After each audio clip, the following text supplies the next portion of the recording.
Towards the end of this episode, we will have a special live interview. Stay tuned to see who it is.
Oh, hi, I didn't see you there. Just pruning this cute little tree Tanner made for us. Thanks, Tanner. You're the best. So today is Friday, December 7th, and I hope you are all having a wonderful week before Christmas break. Today marks the 77 years since Pearl Harbor, and later on in the show, we will give a moment to remember the fallen and our former President George H.W. Bush. On a positive note, happy Hanukkah and happy holidays. Make sure you light your menorah tonight and all that jazz. The commercial music band is playing around town this month. They work hard each week to prepare new music. Gabe brings you an inside look.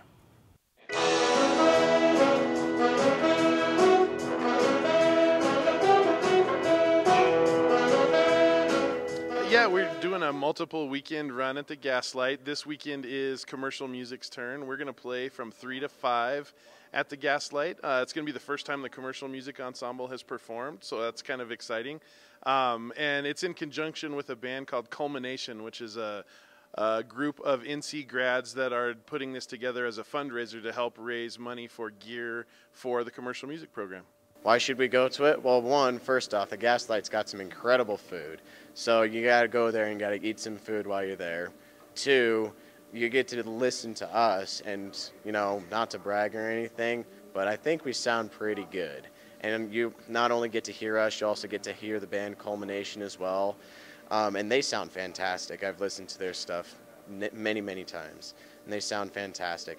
And three, just get out and have fun. Don't be cooped up this winter. I understand it's cold outside, but baby, you need to go to the Gaslight and have some fun.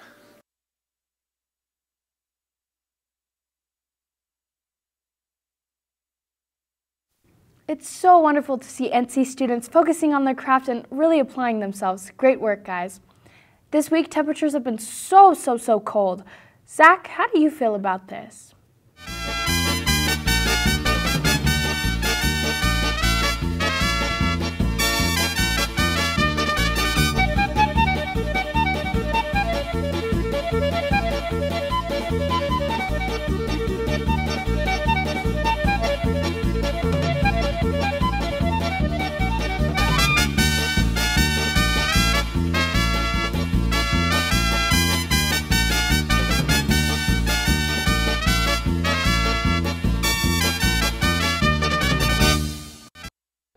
Man, that song is something else. Big fan of that one. Good morning. My name is Zach, and as always, I'm bringing you weather live from in front of NC.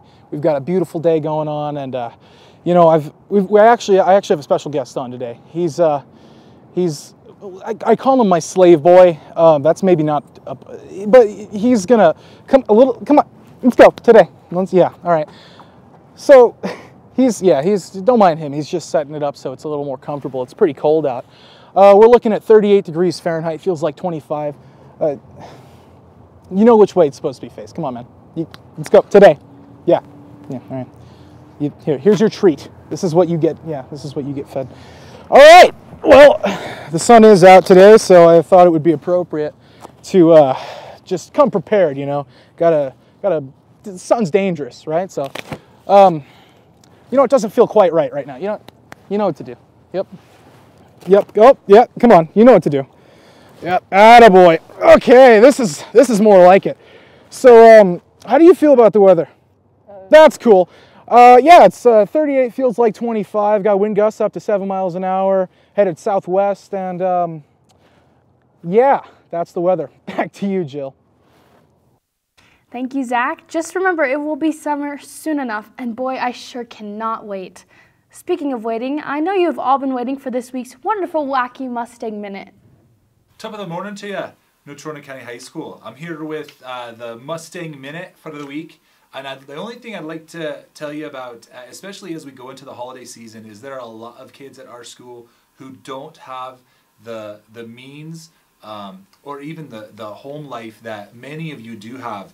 And things are not good for a lot of kids. And so if you see a kid that needs something or could use help, let administration know, let your teachers know, so that we can maybe help them over Christmas break, make sure they have food, if there's gifts that you know a kid really needs. Now, I'm not talking like a huge car or a new Xbox One for Fallout 76, which is a waste of your money. You might as well get Red Dead Redemption. It's much better. In Fallout 76, there's no story, and I'm just wandering the wastelands with nothing to do. It's very frustrating. Anyway, back on topic. If you see a kid who needs help, let us know so that we can get them what we can for the season. It's a weird time of year for some kids, and if we can help them in any way, I'd ask for your help to let us help them. Thanks, and I hope you have a great week. Thank you, Mr. Dreesing, for your positive message and colorful personality. It's always comforting to know that at least one admin really cares about us on a personal level. As winter nears, I personally encourage you to be nice to everyone you meet and to look out for others. You never know what someone else is going through, so it's important to keep that in mind. Earlier on in November, Canyon did a story on No Shave November. In hopes to participate, he set out on a mission.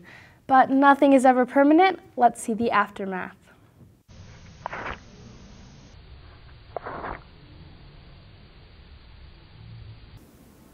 Yeah, I did it, yeah. And you even watched me do it. With my bare hands. It was terrible of me. A horrible person for doing that. I did something wrong. I shaved. During No Shave November. Like in the first week, too. You know how... I don't know if anyone will ever be able to forgive me for the heinous crime I've done. Shaving during No Shave November.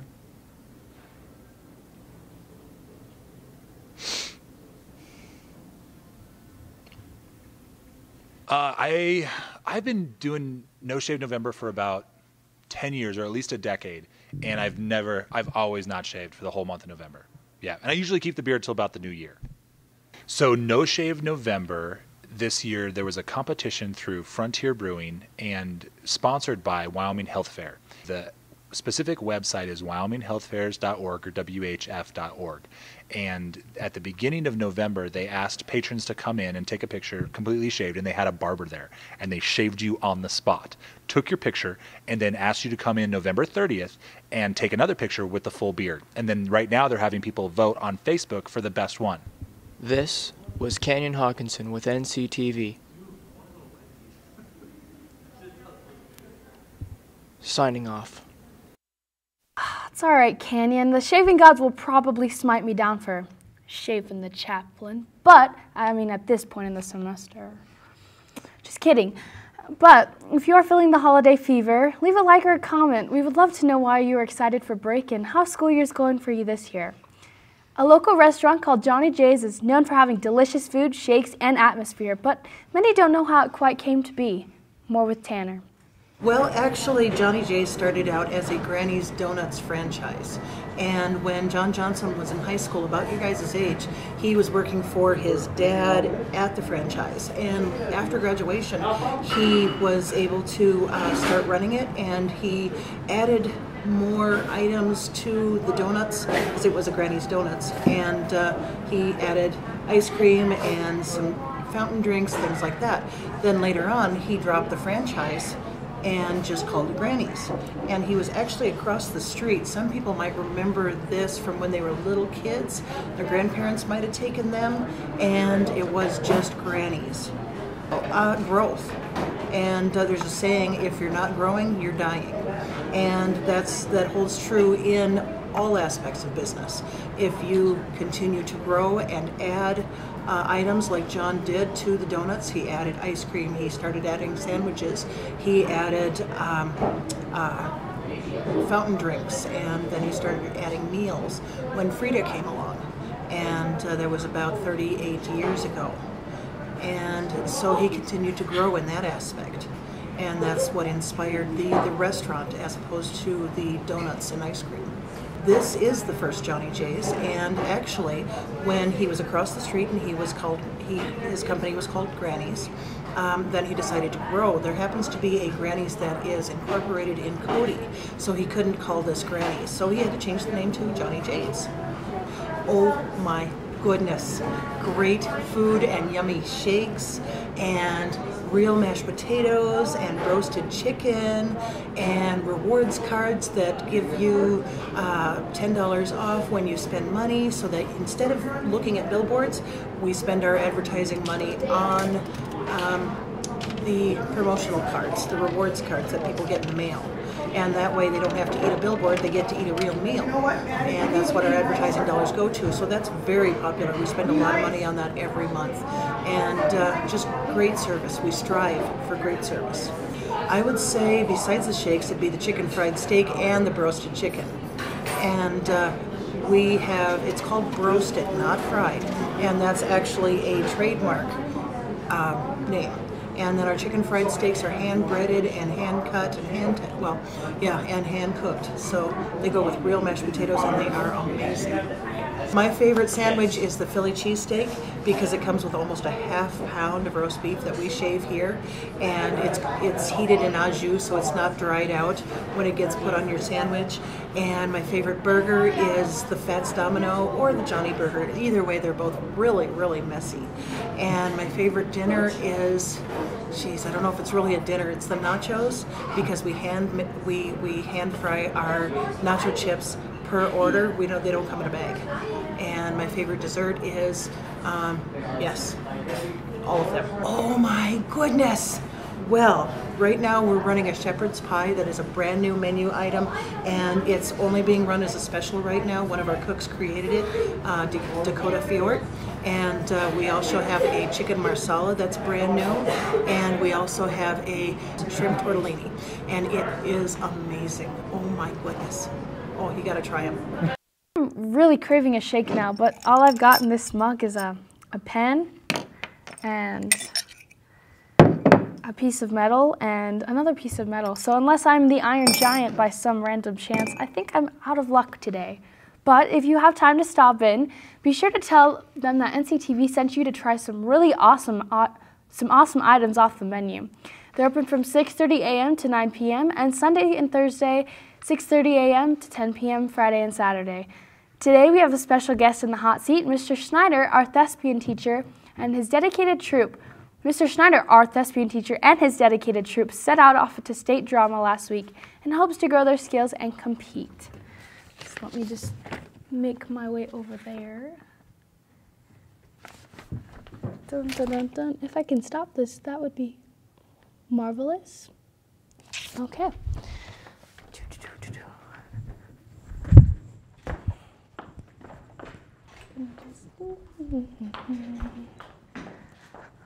Okay, I'm over here now. So, Mr. Schneider, is it okay if we ask you a few questions? Absolutely. All right, let's wait till this bell rings. Okay, so how did state drama turn out for you and your troupe? It went really well. We took about just over 30 kids, and we took first place in our one act, She Kills Monsters. We had 15 All-State awards and 11 All-State runners-up, so it was a great weekend. It was a good year for you. Yes. What was your thought process for choosing your one act piece and its characters? Well, She Kills Monsters is a fun play that takes place in the real world of 1995, and the world of Dungeons and Dragons. And I graduated in 1994, so the time period was right for me. And I played a lot of D&D when I was in school. And it also has a great message about characters who are finding out who they are, dealing with their sexuality, and also trying to navigate being a nerd in 1995, which wasn't as cool as it is today. Right, right. Okay, so what are the requirements to become inducted in the thespian troupe and to compete at state drama? Sure. Well, requirements to compete at state drama, I typically take kids who are in their second year of theater studies or higher. For the thespian troupe, you just come out and participate in plays. When you gain enough points, you get inducted, and we have the honor of being thespian troupe number 1 out of 8,000 troupes in the world. Congratulations. All right. So what are some upcoming shows to keep an eye out for this year? Well, today we make our final cast decisions for Oklahoma, which will be running the last 2 weeks in March. And then we will be doing the full play of She Kills Monsters, not the half-hour cutting, in May. All right. Well, thank you for your time, Mr. Schneider. You heard it straight from our thespian director. We're going to make our way back over here to the desk. All right, so thank you, Mr. Schneider, for giving us some of your time, and congratulations to you and your team this year. I know you guys must have worked so hard, and I cannot think of anyone else more deserving. If you have any more questions concerning state drama or theater itself, be sure to stop by the drama room for more information. So let me get back to my place, guys. I'm just not there right now. All right, so our quote of the week this week is "Military power wins battles, but spiritual power wins wars" by George C. Marshall. I would now like to give a moment of silence for our service men and women and our former president, George H.W. Bush. Thank you for your service, for everyone and our country. And before we go, if you would have any new ideas or things you would like to see from NCTV, please leave a suggestion in the comments. We're constantly looking for new ways to improve our show and make it super fun. So I would like to thank you for taking time out of your day to watch this, even if I can't pronounce all my words correctly. I'm Jillian Wallace, and remember to be kind and make smart choices. This is NCTV signing off.